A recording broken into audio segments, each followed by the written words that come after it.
Diana Frances Spencer, Princess of Wales. She had to be one of the most iconic and most beloved women of the 20th century. We lost her far too soon in a horrific car crash in Paris, France, and she died along with her lover, Dodi El Fayed. Her devastating loss at the early age of 36 ignited a groundswell of grief across the planet, the likes of which had never been seen before and have not been seen since. We were witness to her triumphs, her marital heartbreak, and her battles with depression, yet she endeared herself to many for just being herself and not some pampered princess. What I'm going to focus on in this video is the asteroids in Diana's birth horoscope and how they mirror the trajectory of a mythical princess whose life seemed destined for loss and heartbreak, and whose passing broke hearts around the world. But first I want to call attention to Diana's birth horoscope. We note that Sagittarius is rising, which is the sign of the centaur. In mythology and in asteroidology, as I call it, the centaurs are half man and half beast, conveying extreme physical strength, fitness, the will to fight for their beliefs, and a capacity to strategize. Diana had all of these traits and did not back down in spite of fierce opposition from her royal in-laws. The Sagittarius ascendant also describes a person fairly tall and lanky in stature, and Diana was quite tall, standing at 5 feet 10 inches. She had a very statuesque, elegant, and commanding presence, with an element of goddess-like charisma about her. Look at this bust of the goddess Minerva next to 2 profile photos of Diana, and you'll see an incredibly close resemblance between them. Is it any wonder that Minerva figures prominently in Diana's ascendant? We'll get to that more in a bit, but for now, what is an asteroid? Asteroids are minor planets, much smaller than the regular planets like Mars and Mercury that orbit the Sun in our solar system. Asteroids are usually chunks of rock, minerals, or ice that have their own particular gravitational pull to the other planets around them. The first several hundred asteroids to be discovered were named after Greek or Roman goddesses whose stories had already been etched into history for centuries. In effect, the asteroids act as the planets do in a person's horoscope, with their own special energies and interpretations. What I find so amazing is that asteroids are even more specific and precise than the planets are. It's uncanny how much they portray the characters and plot lines in the myths for which they were named. So many of Diana's asteroids do just that. They literally represent heartache, infidelity, royal pains, and even car crashes. So let's take a look at these unusual celestial bodies. We've just been introduced to Minerva and how much Diana mirrors her attributes even physically. Amphitrite 29. And I use the numbers mostly because you need them when you're going to look up the asteroids in websites like serenu.com or even in Wikipedia. So each asteroid will be accompanied by its number, which will facilitate your searching. Amphitrite directly opposes Diana's Cancerian sun. Amphitrite was a Titan sea goddess who was given in marriage to Poseidon, king of the sea, but against her wishes. Being a king and beholden to no one, like many of the gods, Poseidon cheated on her with all manner of nymphs and mermaids, and she was miserable. Sound familiar? Like Charles and Camilla? Clytemnestra 179. She conjoins Diana's Mars exactly, which is suggestive of violence. Those familiar with Greek mythology well know the name of Clytemnestra, who is perhaps one of the more tragic and controversial figures of her day. Her husband was also a king, King Agamemnon, who led the Greeks in the war against Troy.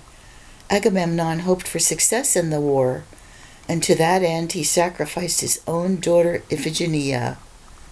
Clytemnestra, who had not agreed to the sacrifice of her daughter, became enraged, and she never got over it. Agamemnon returned home from the war, his success assured. And that was when Clytemnestra exacted her revenge. She gave her husband a nice warm bath, comforted him, wrapping him in linens, and then had him stabbed to death by an assassin who happened to be her lover. Hell had no fury. The bloodshed didn't stop there. Clytemnestra's own children, Electra and Orestes, had sided with their father, and Orestes in turn murdered Clytemnestra for killing their father. It's easy to see how this asteroid relates to dysfunctional families, pathological family drama, and also familicide, or murder within the family. Diana endured hostilities from the royal pains throughout her marriage and even afterward. Was she too killed at their hand like Clytemnestra? Eurydice, 75.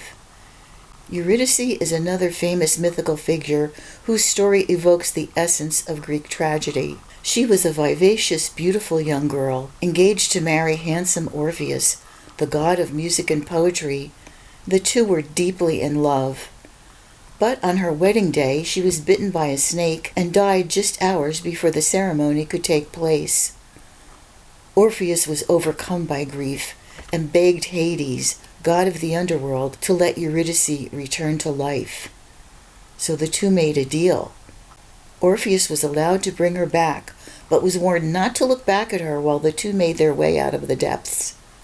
But, as fate would have it, as it always does in Greek tragedy, the couple became separated by clouds of fog. Orpheus anxiously looked back to see if Eurydice was still there, an irreversible action that doomed the two lovers, as Eurydice was immediately banished back to the afterlife. Orpheus grieved the rest of his life, which didn't last too long after that, but that's for another story and another time. Soon the two lovers were finally reunited in death. Asteroid Eurydice forms a trine to Diana's Venus. She too was denied happiness with her beloved in a tragic tale of heartbreak and doom. Here I want to briefly address Diana's planet Venus in her birth chart. It's at 24 degrees of Taurus, very close to the malefic fixed star Caput Algol, which can signify disruptions, violence, and disasters in love, and a definite lack of security and stability with the partner. What complicates matters for Diana is also a T-square formation in fixed signs between Venus in Taurus, her Aquarius moon, and Uranus in Scorpio. You can see this T-square in the black lines drawn onto her chart with the 3 planets circled in green. It speaks of emotional disruption, sudden complications, and breakups in love, and feeling like things are out of her control, which can then lead to depression, as it did in Diana's case. Venus in square to Uranus is often called the divorce aspect because of its disruptive nature. The stability and comfort craved by the Taurian Venus is denied, exposing Diana to stressful relationships with infidelity leading the charge, and eventual divorce as well. Hielonomy 10370. Hielonomy forms an exact stress aspect to Diana's Mars, signaling trouble with men, heartbreak that is hard to get over, and lingering sorrows that hang around long after the lover is gone. Hielonomy was partner to the glorious centaur Chilaris, a skilled warrior, but she lost him in battle and was so aggrieved that she then took her own life. While Diana, of course, did not take this final step, she struggled to overcome feelings of grief and loss when her marriage to Charles failed, at the same time feeling extreme humiliation and low self-esteem. She later confessed that she had entertained thoughts of doing away with herself during frequent bouts of depression.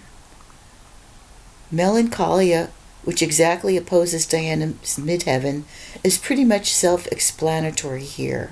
She was very open about her emotional issues and publicly addressed her conditions of anxiety, depression, and bulimia, And that brings us to Meliti 56.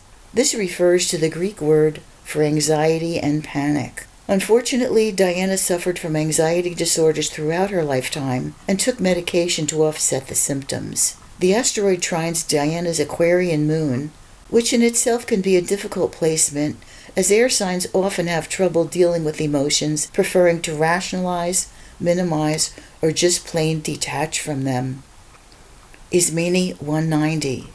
This brings us around to another hot mess of a Greek tragedy involving the character Oedipus, who is famous for having a Freudian complex named after him. Ismene was the daughter of Oedipus, who was that guy who lusted after his mother so much that he killed his father in order to marry her. Needless to say, that didn't end well. The entire family was steeped in intrigue and scandal, much as the royal pains have often been. Once again, the theme of family dysfunction, coupled with murder, rings familiar. In this case, Diana's Mars, planet of men and violence, conjoins Ismene. Persephone 399. One of the most tragic of all Greek heroines, Persephone, known as Proserpina to the Romans, was a very beautiful and desirable young woman.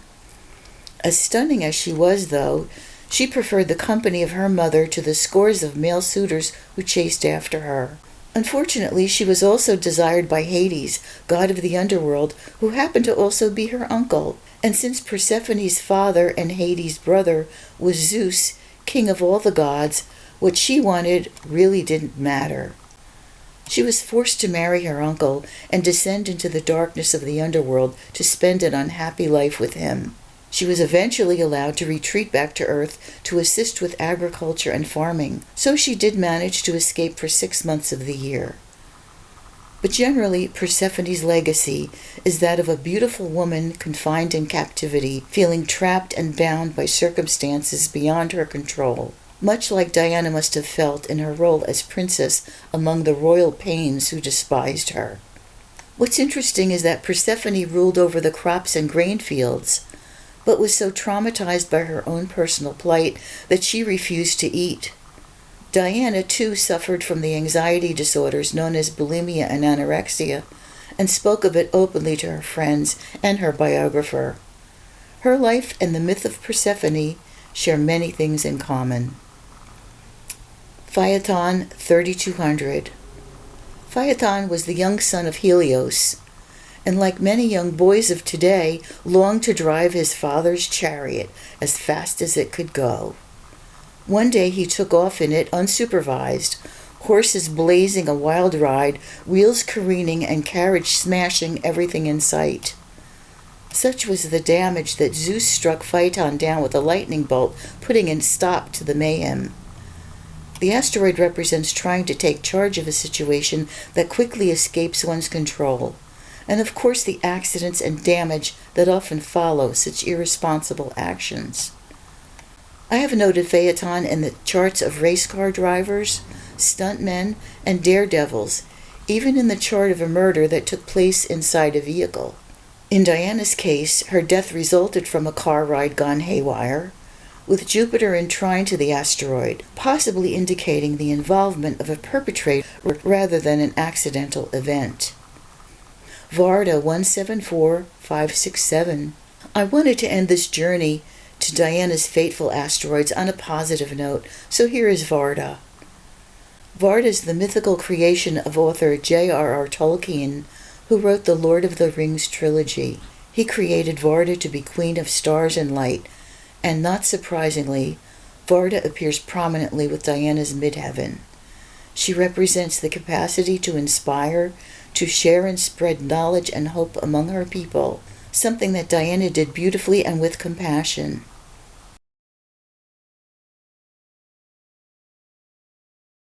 If you're interested in learning more about the asteroids, their backstories and myths, and how to interpret them, you may want to check out my latest book, Asteroids, Our Cosmic Influencers, which covers over 400 commonly and not so commonly known asteroids. It's available in ebook and paperback format at all major online retailers. Here is some feedback the book has already received. Links to my other work are in the description below. I am B.D. Salerno, and thanks for watching.